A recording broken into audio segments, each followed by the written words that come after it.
Yahoo! Bienvenue sur ma chaîne YouTube!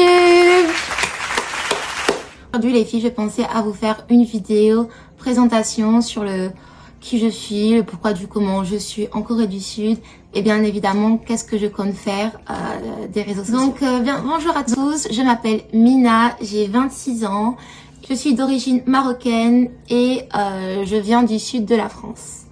Donc ça c'est pour les présentations. Je vis actuellement en Corée du Sud et je vais vous dire le pourquoi du comment j'ai atterri en Corée du Sud finalement. Pour faire une histoire assez longue, courte, j'ai deux grands frères.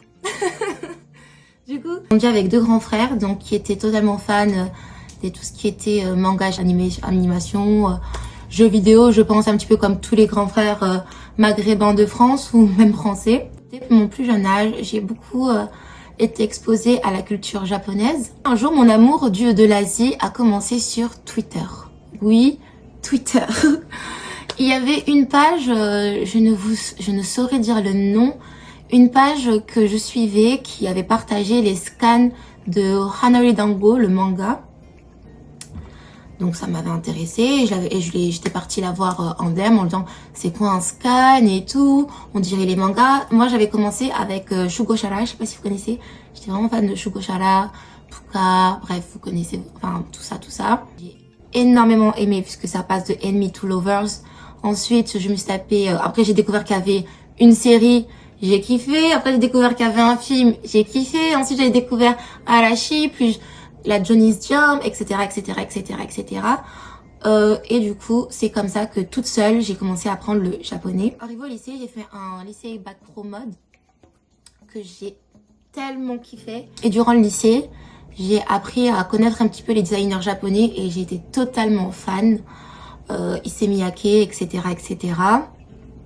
Issey Miyake, Kenzo, Evisu, il y a énormément Capital Japan. En fait, j'aime jusqu'à aujourd'hui, mark my word, j'aime tout ce qui est fashion au Japon. En fait, le Japon pour moi, c'est la capitale de la mode. Voilà, ça c'est dit. À l'université, je fais un double cursus mode et également japonais.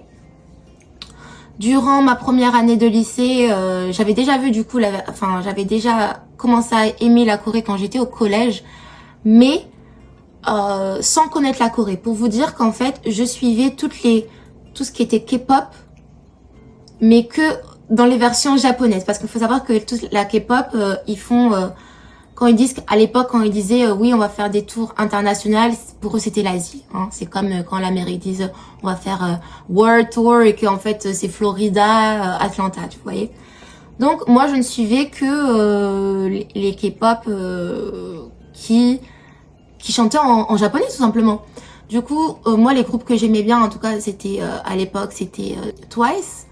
Et c'était plutôt les groupes de filles personnellement. Moi j'ai beaucoup aimé tout ce qui était groupe de filles. Voilà, arrivé à l'université, moi en tout cas c'était Japon.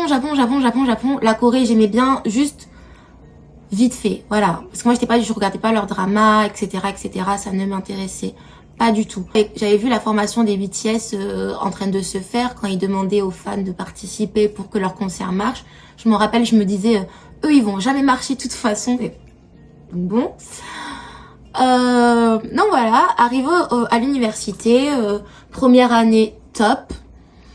Enfin top, en fait j'ai découvert que l'université c'était juste des gens plus âgés que toi qui aiment faire des problèmes pour rien. Surtout la section japonais, elle m'avait gavé, je vais pas vous mentir.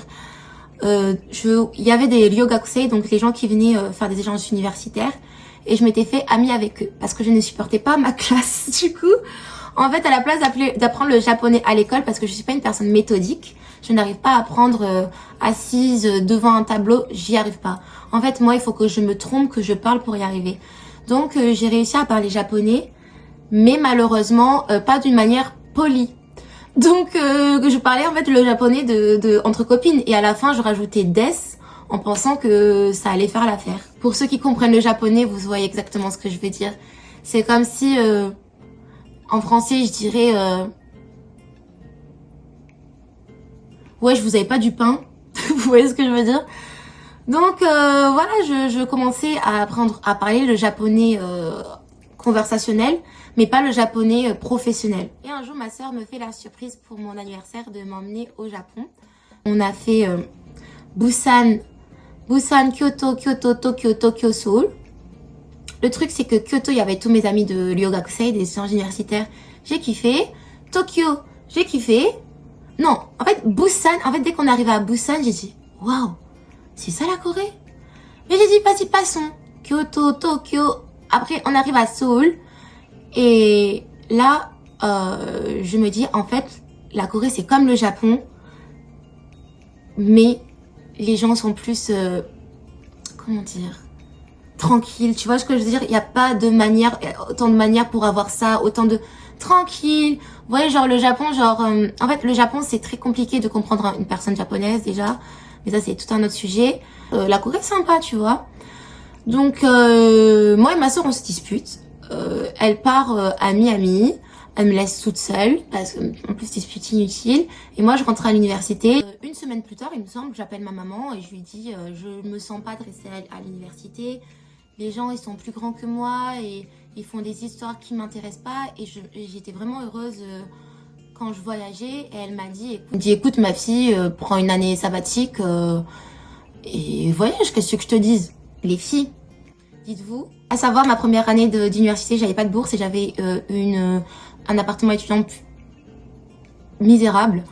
Et la deuxième année, j'avais eu une bourse et j'avais choisi un appartement à compte et tout. Je suis partie voir la dame. Une semaine plus tard, je lui ai dit en fait, je rends l'appartement. Elle m'a dit vous êtes sûre, vous n'allez pas recevoir votre chèque et tout. J'ai dit je rends l'appartement.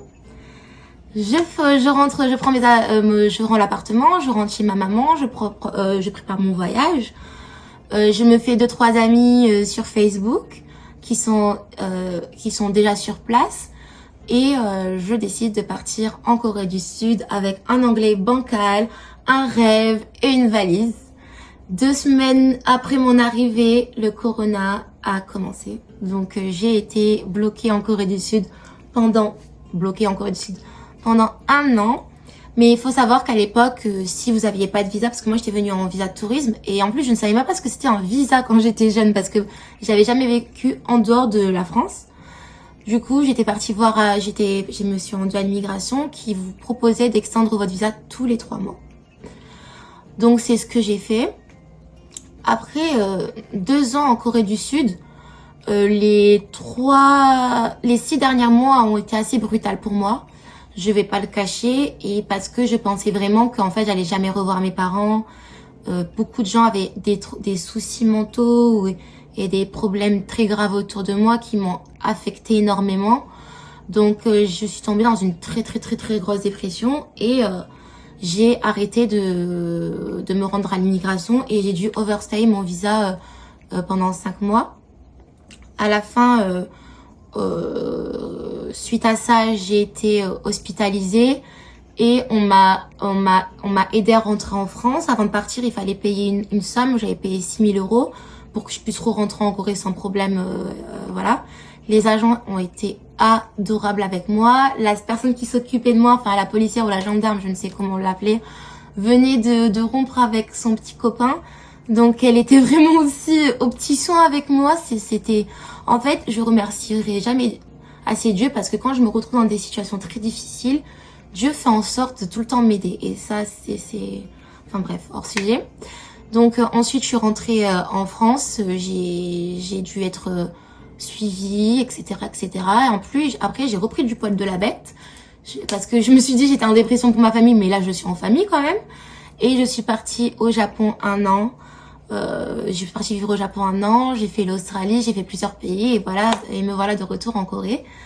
Ça fait plaisir, ça fait 1 an que je suis ici et j'ai décidé de me lancer sur les réseaux en juillet via une amie. J'habitais à Paris et là mon entourage était assez toxique, tout le monde me disait que j'allais pas y arriver, que ça servait à rien que je me lance, que j'avais commencé beaucoup de projets et j'ai décidé de lâcher prise. Je suis partie en Thaïlande, j'ai fait le tri dans ma tête et ensuite à mon arrivée à Séoul j'ai été hyper chanceuse. Mais quand je vous dis hyper chanceuse, j'ai eu mon appart, mon visa. En moins de 1 mois, j'ai rencontré une amie en or qui s'appelle Marine, qui m'a lancée sur les réseaux. Et pendant 6 mois, je vous ai fait du contenu et j'ai réussi à accumuler plus de 11 000 abonnés sur TikTok. Et j'ai totalement laissé tomber à cause de 2 ou 3 histoires qui m'ont fait vraiment du mal.